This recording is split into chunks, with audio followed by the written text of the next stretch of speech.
In this video, I'll be sharing with you how you can import a CSV file into your SQL Server database. So you have a sample data of our customer information. So what I'm going to do now is head over to Management Studio, identify the database that you want to import the data into. So let's do the test DB. Right click on the database that you want to import the data into, select Task, and then select Import Flat File. Then select Next, and then browse for the location of the file that you want to import. So in this case, it is sample data.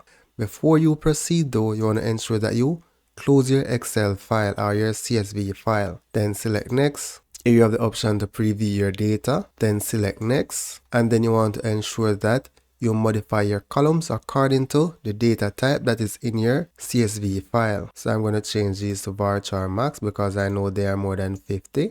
Then once you're satisfied, then select Next. You can also set a primary key. So let's say customer ID and then select Next. Then select Finish. And my data has been successfully imported. So let's close this. Now let's refresh tables and expand. Here I have my sample data set. And that's basically it. So that's it for now, guys. Thank you for watching and see you in the next video. For more training, you can check out my Udemy courses. The link is in the description of this video.